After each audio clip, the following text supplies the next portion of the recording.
Well, hello dear viewers, welcome back to your channel. This is Maverick here with episode 7 of Somali and the Forest Spirit. So, as I mentioned last episode, this was a little bit delayed as I was actually out on vacation in Japan. But now that I'm back, I'm going to catch up to all the episodes one by one. And this one is well ahead of episode 8, so it should be still a good time, right? And it was also a nice place to have a sort of hiatus as well, since we just got done with the story with Uzoi and Haitora.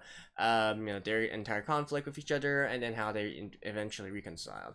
I was actually expecting a lot more in-depth details in regards to, how the humans lived, where they last were, and where they went, so on and so forth. But I guess we could still do that in this episode as well, starting on the second half of their journey, of Somali and Golem's journey. It might help change their course, where they are headed to, so on and so forth.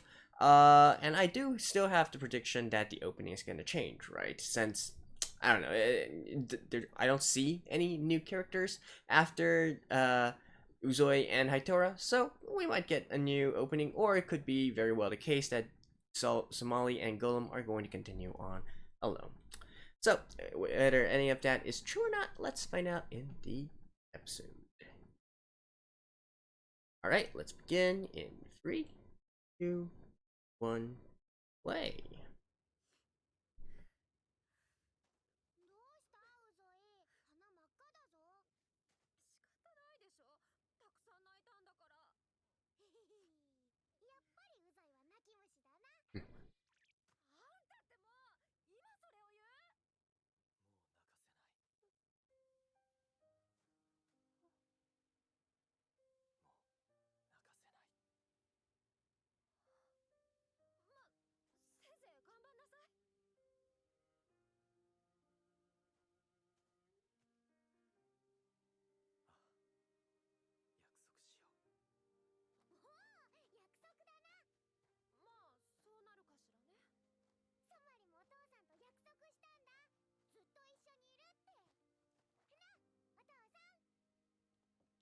Oh.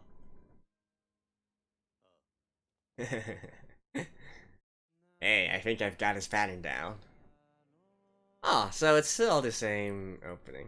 Oh well. Huh. So does this really mean that we're not going to be having any new characters from now on?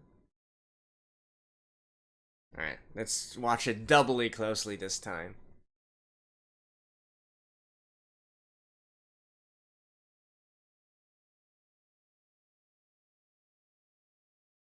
Right, so we got these two, we got the city, we got that dude. Uzoi and Haitara. And no more!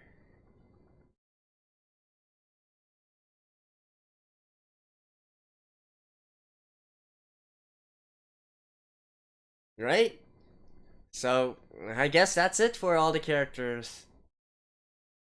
At least for this season of the anime.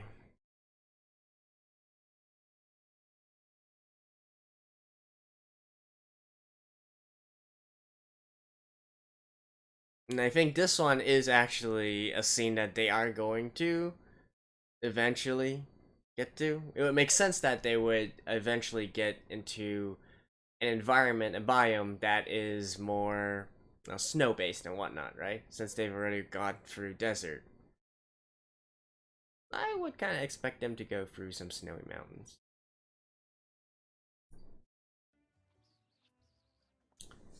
The footsteps that stalk the witches.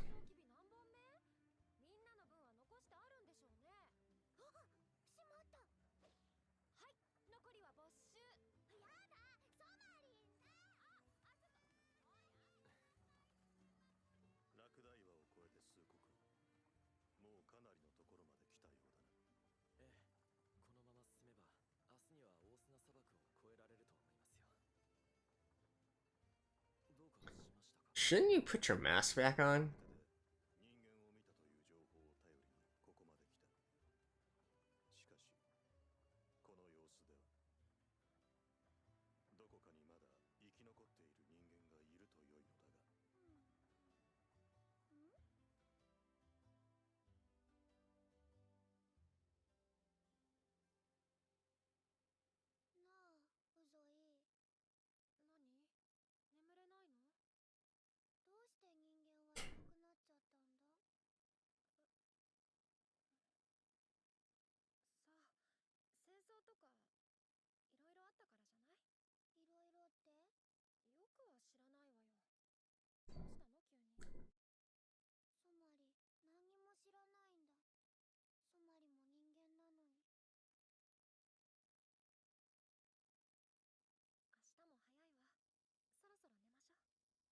Okay, now are we gonna have the conversation? And Gollum? Alright, never mind. I guess I'm gonna be contemplating some other stuff.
Somali's not eavesdropping right now, is she?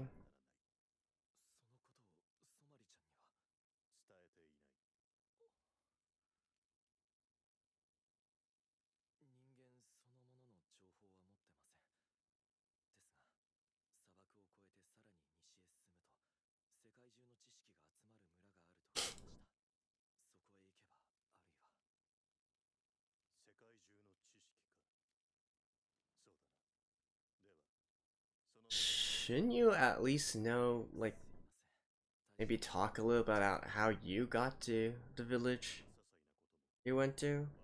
Like how it was settled down, the human culture, human government, human politics, that kind of stuff?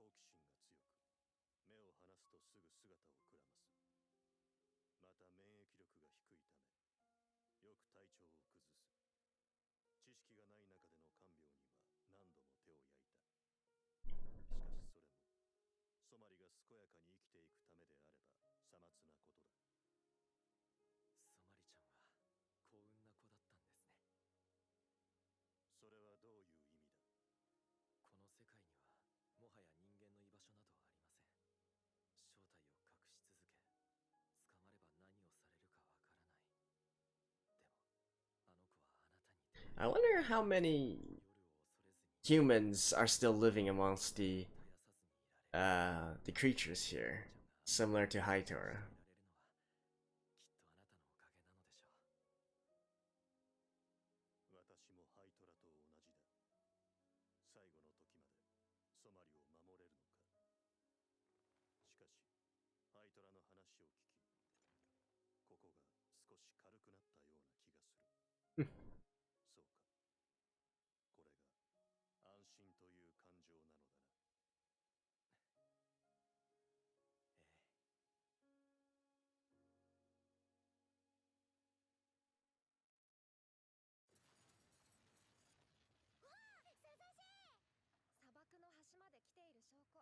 Alright, out of the desert and separating.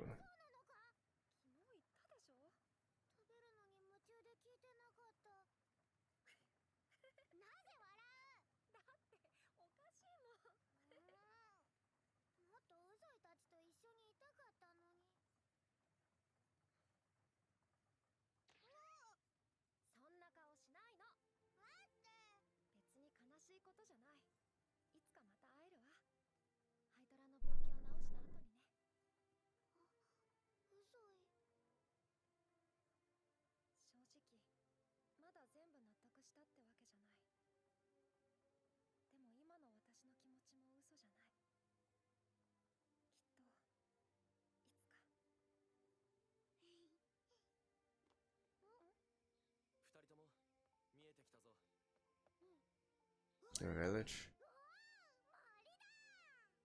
Forest. So Gollum would feel right at home.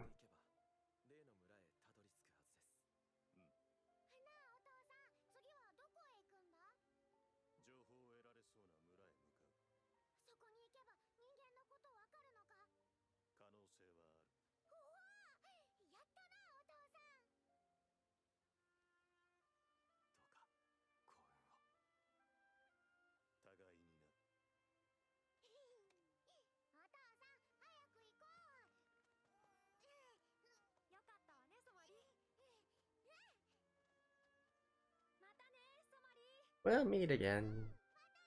Maybe. Hopefully.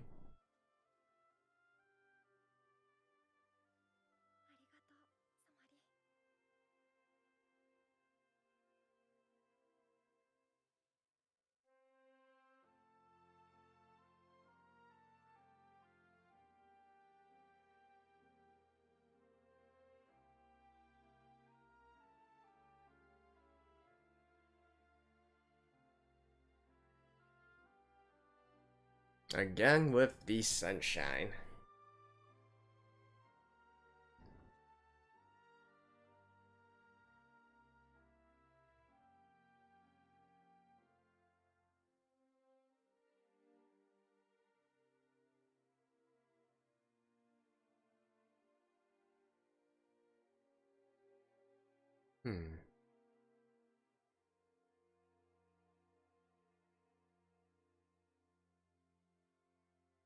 Hey, there's the village. Well, this is quite an interesting. Ooh. Literal witches. Alright. But aren't they humans?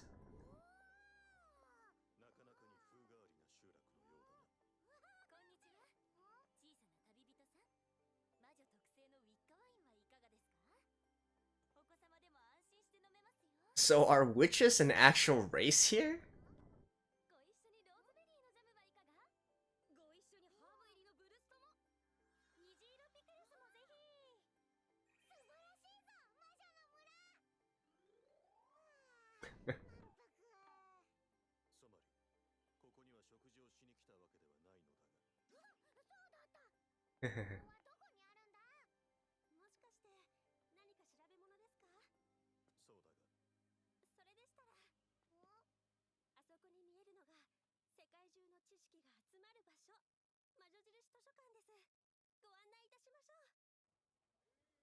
What is this place?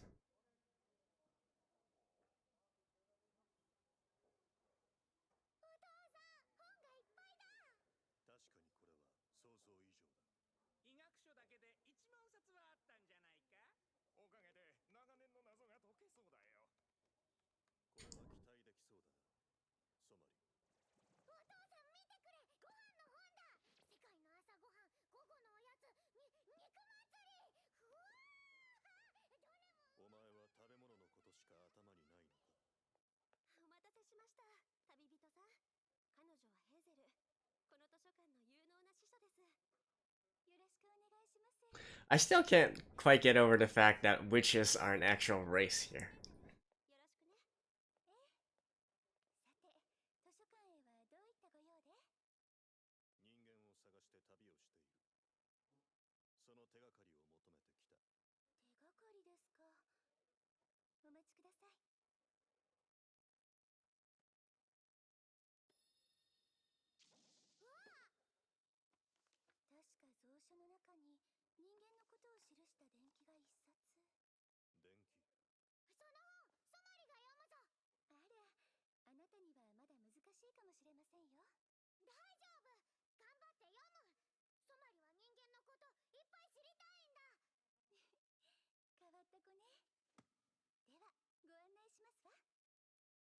Biography.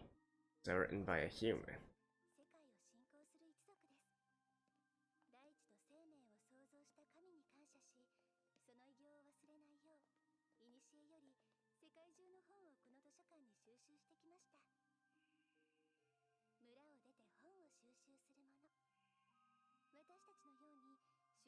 Huh. Interesting.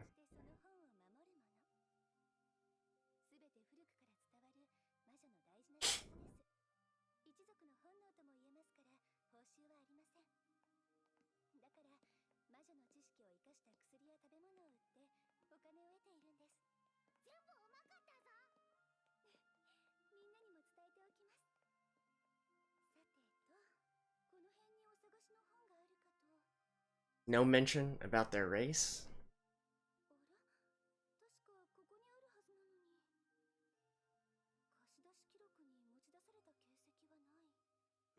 したということか。いいえ、心当たりはあります。お恥ずかしながら、当館では時々本の虫が出るんです。虫？ええ。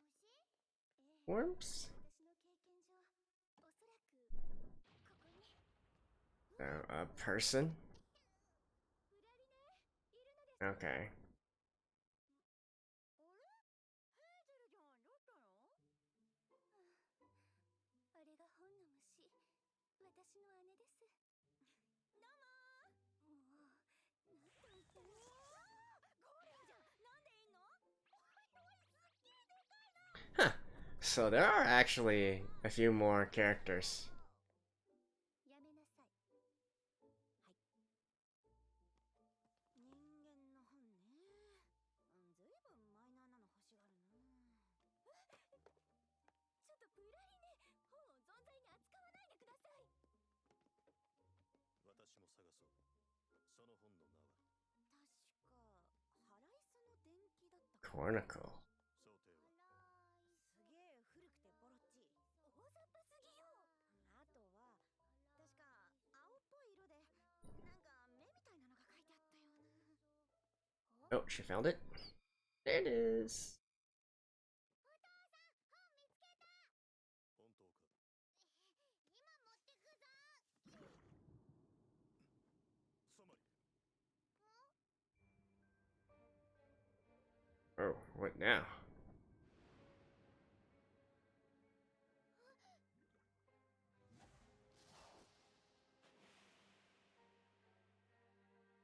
Ooh, 無事か、ソマリ。 that's some magic, I guess. なんだあれ。本を食う魚。弟をさ。Book eating fish? 紙が好物で。The 魔女の天敵だ。繁殖期なんかは特にたくさん増えるんだが、なんでこんなことに。プラリネが部屋を散らかしたからでしょ。とにかく。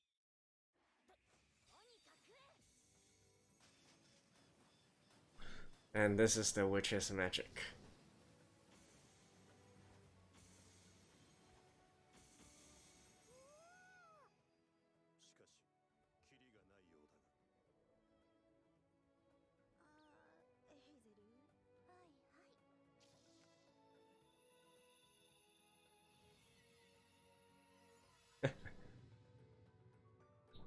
はいはい。Ooh.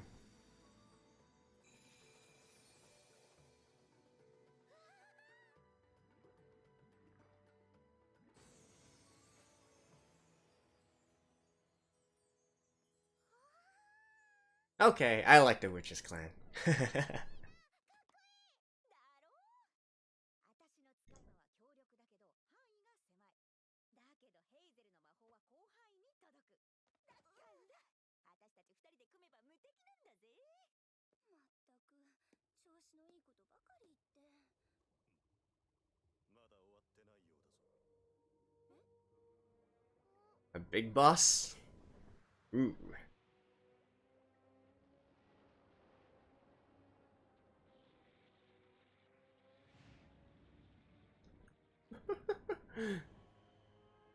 So where's the guardians of this place?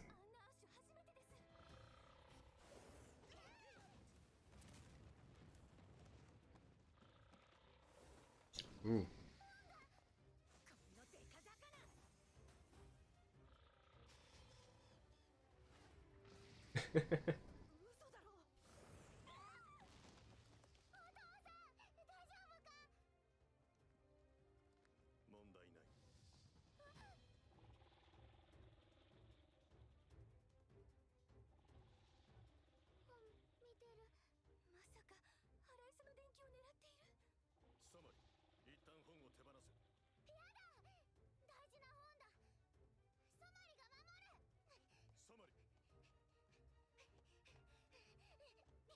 That's probably not a good idea.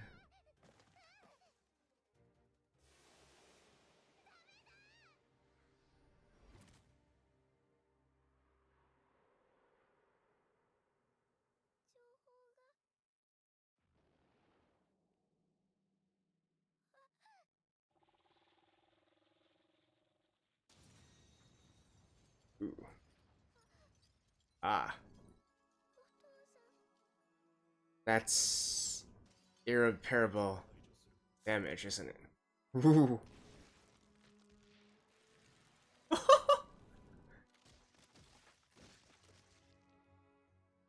Dang.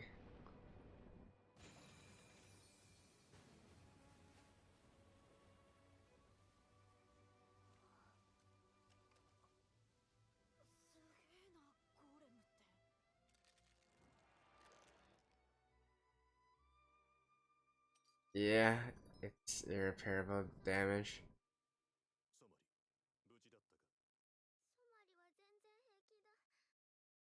でも、お父さんは平気じゃない。すごい痛そう。ソマリのせいで。Golems can't really feel, but right.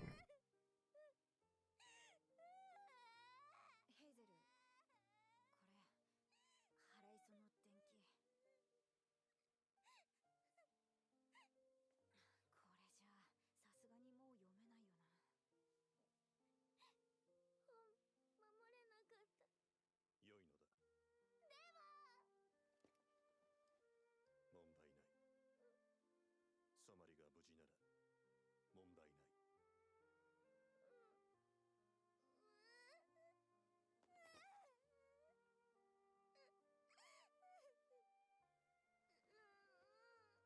マリが無事なら問題ない。なあ、貸し出し記録を当たれば、誰か読んだことあるやつ見つかるんじゃないか。確かに。 Oh, なのか。ありました。304年前に一人だけ。 just one person? イゾルダ・ネブソルフ。それって。ええ、間違いない。この図書館の館長だわ。 Head librarian. So pretty much the head of the witches clan? Alright. Oh, it's I. Okay. Yeah, I know. Alright. I'll see you guys after this. And there we go. Alrighty, so I guess it seems that our journey to find some information on humans is going to be prolonged even more because of some honestly kind of contrived reasons, right? Like, come on, the bookworm, sorry, not the bookworms, the bookfish or whatever, just lying in wait directly on that specific book, then whatever, right? But at least we did get to see this really cool kind of clan slash civilization slash village. You know, I am so curious about this entire thing. How, like, what kind of race are they, right? Because witches, you know, to our normal knowledge, they are basically humans, right? Maybe imbued with magical powers and whatnot, but you know, their physiology and whatnot is quite similar to humans, right? So and they clearly don't look like the other creatures of this world. So has nobody ever, you know, questioned whether or not they look like humans or why they look so similar to humans or something like that? That just seems, I don't know, it just seems very odd to me. And not to mention there's a lot of other stuff I want to know about, such as how exactly they reproduce, right? They obviously have some way to increase their members and whatnot, even though they do seem to have some aspect of immortality, as we can see by the case of the head librarian. She read the book 300 something years ago, but she's still alive today, so that in itself tells us something about this, right? But they still would need to replenish their numbers in some sort of way, right? So, but at least we do get to see a race that's quite interesting, and see the race in its entirety. Well, I guess not entirety, but at least see a little bit more of it rather than just one or two different archetypes of creatures living here and there, right? They have their own society, they have their own rules, and so on and so forth. I like this kind of thing, even though it's probably not one of the main focal points of this series in general. For a lot of fantasy works, I do like to get into the mechanics of things here. Beyond that, another thing that I'm really kind of puzzled about is in regards to Hitora, right? So I I still don't get, like, even if he doesn't exactly know where humans are right now, he obviously should have some knowledge about humans, right? So couldn't they have asked him about something like how humans normally live, or for instance, like where was his village, right? And how did his village came to be? Like, was it founded just directly from first generation settlers or whatnot, or is he himself has he himself been on that village since he was born, and so he's like an nth generation from the first settlers that came here, right? Because at least according to the lore, if I remember correctly, humans weren't originally on this land. They came from somewhere else, and then they had this meeting between them, right? So obviously, it's a case where some humans came here, settled down, built villages, yada yada yada. But that would also, I just find it kind of hard to believe that these villages would be so isolated as to not know about the existence of other villages, or indeed where they actually came from in the first place. Like, when you think about how settlements usually go, right? So say for instance, if this was, let's say for instance, the original human world versus this world was separated by a sea, right? Then obviously one of the first settlements would be a seaside settlement, and then gradually you would push inwards and inwards, more and more into land, something like that. And even if they were the nth generation people, you would think that even through oral tradition or whatnot, or just the teachings of your family, of your parents, you would at least know something about your origin and how you came here to be, right?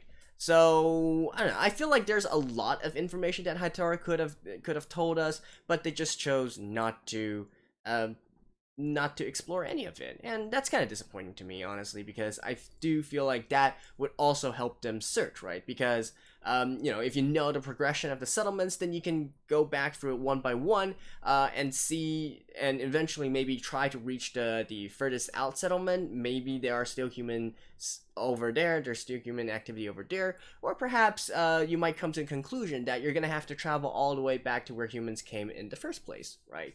So that kind of stuff, I guess. And yeah, that's basically it for this episode. So I guess we are still going to be getting some other characters. It's just the opening is just the way that it is. So I was kind of lied to, I guess you could say. But yeah, that's a good thing, right? Otherwise, I was thinking how boring it would be if it was from this point on only Somali and Golem, right? So it's nice to see that we are still going to get some other interactions with other clans, other creatures, so on, so forth. And of course, I gotta mention, Golem's battle transformation, right? That one was kind of obvious in a way, because from the very first episode, it was established that golems are guardians of the forest. So the title would probably mean that you would have to have a certain level of self-defense, right? Although this definitely looks way more menacing than anything we've seen before. And in fact, I'm kind of curious, like, is that the case that Golem can actually just utilize it whenever he wants to? Because otherwise, I feel like he could have used it in some... Well, could he used it in some other situations? I guess there really wasn't such a situation that needed him to use this, right? Someone who he could fight with that was around his size. Yeah, but that's cool, right? And then we do see his arm getting broken off. That was sort of hinted at in the opening as well. So I think that's basically about it. Next episode, we're probably gonna find this head librarian lady, and see what she has to say about humans, right? And since it is hearsay, she could be remembering things wrong, she could be interpreting things wrong. We'll cross that point when we get there in a few days once episode 8 drops.